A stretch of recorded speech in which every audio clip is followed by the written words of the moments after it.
konsep bagaimana perubahan yang sangat mendasar dan cepat, yang kemudian disebut dengan revolusi.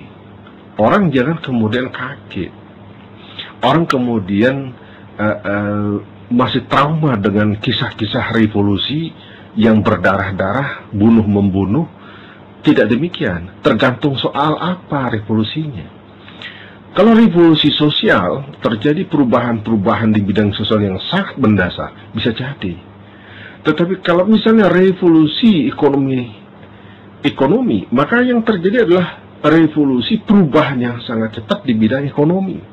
Kemudian lebih spesifik lagi, revolusi ekonomi rakyat adalah perubahan yang fundamental terhadap sistem perekonomian kerakyatan kita di Indonesia.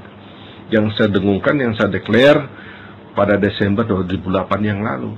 Saya menginginkan harus terjadi revolusi ekonomi rakyat di Indonesia. Kalau ingin rakyat Indonesia itu maju.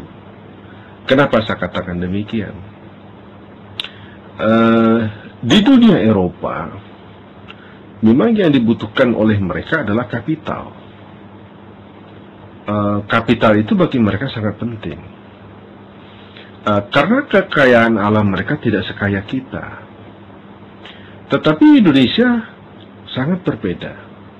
Di Indonesia hampir tidak ada alam yang miskin. Hampir tidak ada masyarakat Indonesia mendiami bumi yang kering kerontang atau tidak mempunyai sumber daya alam yang kaya. Hampir nggak ada. Kalau kemudian kekayaan alam Indonesia yang begitu besar diserahkan kepada mekanisme global, di mana mekanisme global itu sangat ditentukan oleh kapitalis-kapitalis tadi, yang kemudian saya mengatakan bahwa kapitalis sekarang mengarah kepada imperialisme, neo-imperialisme, jadi imperialisme gaya baru. Saya pikir tidak dapat lagi kita ataupun siapapun termasuk pemerintah membiarkan rakyat Indonesia yang miskin ilmu pengetahuan, miskin pengalaman, miskin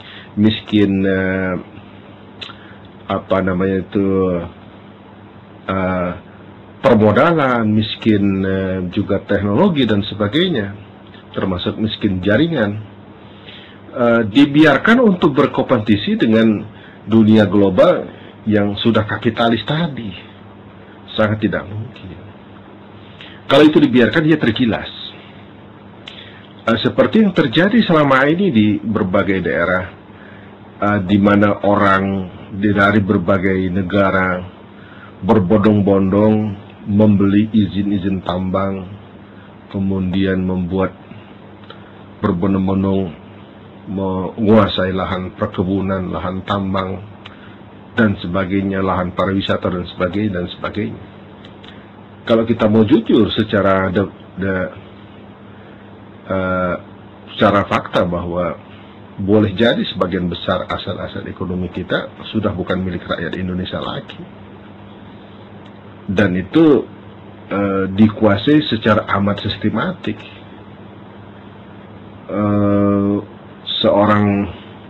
Satu keluarga yang pernah saya alami mendiami sebuah desa,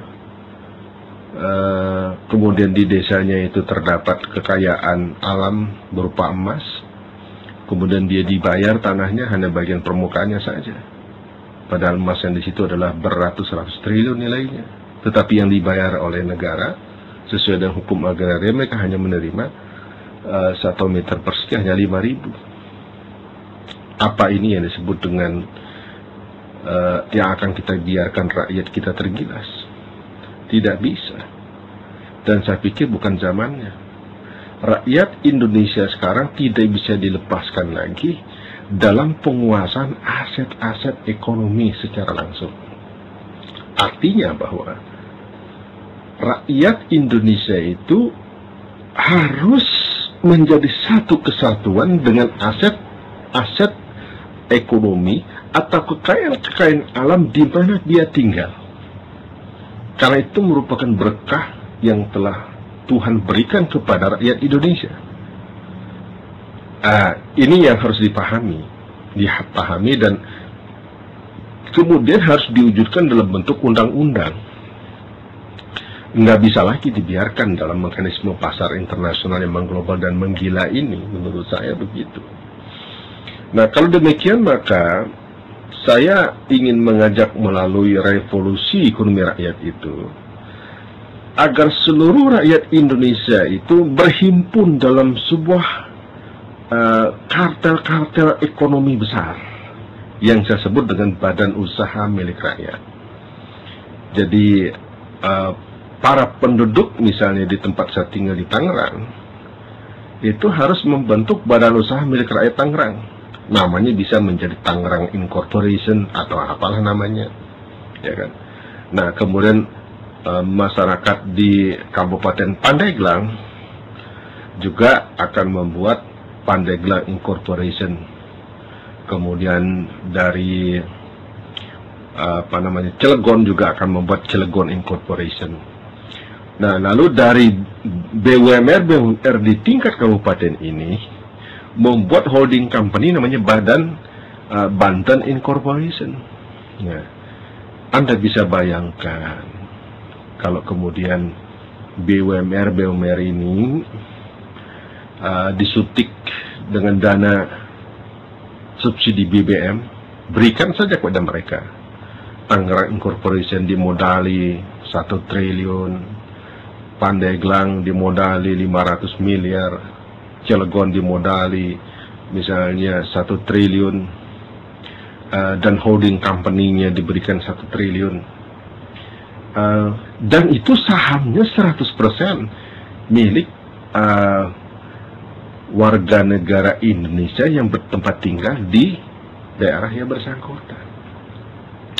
Lalu kita tinggal buat sebuah aturannya bahwa BUMR itu harus diatur oleh undang-undang. Salah satu pasal yang mengatur itu adalah apabila terjadi kegiatan investasi yang mengeksploitasi kekayaan alam daerah setempat, maka perusahaan yang melakukan kegiatan tersebut harus mencantumkan atau mengikut sertakan BUMR daerah setempat minimal 25%. Tapi sorry, ini bukan saham store.